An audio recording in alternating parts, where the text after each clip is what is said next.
Hey there, and welcome back to Level Up Your Literacy Centers. Today, we're going to be talking all about easy word work centers. There are so many different things that you can put in place in your classroom for word work centers, but I am on the work smarter, not harder train. I would rather not be constantly prepping materials throughout the year and swapping them out. So I'm going to be sharing with you what I put in place so that my classroom can run on routines and be super simple to prep all year long. At the beginning of the year, I think it's helpful to benchmark my students for sight words so that I can see where they fall in the grade level's sight word list or if they're above or below. This helps me place them at the right spot for their word work. From there, I assign them a chunk of words. I usually work in chunks of 20 for their word work because throughout the week, when I'm teaching word work, I do about 4 sight words a week. My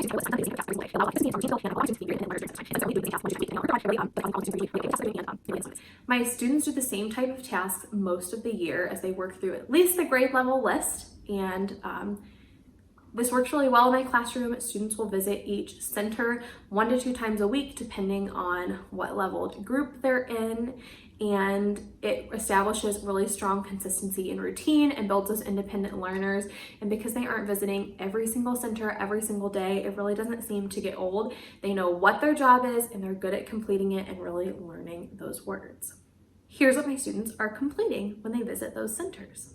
The first thing that they have to do is they work on the sight word mat that matches the words on their list. So I have these made out of file folders, and they are numbered for all of Fry's first 100 words. Those are the words that my district does for first grade, so I just put little labels and numbered them for the words. Students will build them with letter tiles. I have differentiated letter tiles in my store if you're interested.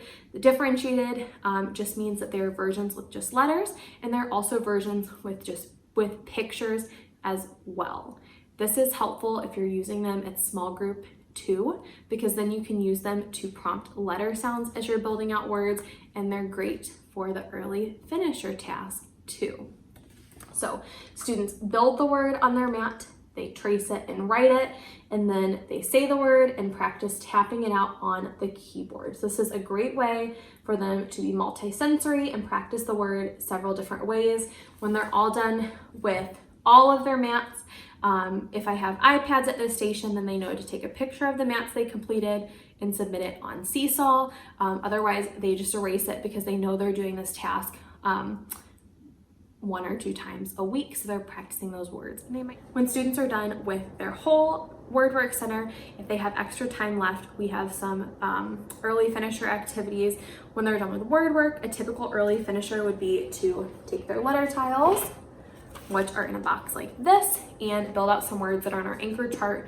So depending on where we are throughout the year, we make a lot of anchor charts together. It might be with a hunk and chunk or a certain vowel team, so students can take their letter tiles and build out some words, and if they'd like, they can even write them on a whiteboard. So these are just the first level, so they are just red and blue.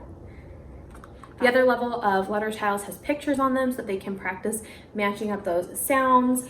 No matter what, there's also a alphabet chart up at the top, and I always print out the different vowel ones at the bottom because I think these are helpful to practice those short vowel sounds. So students can use letter tiles. They love moving those around and building out different words and making connections with the sounds that we've been working on. So I find that any opportunity students have to use these is a fun one.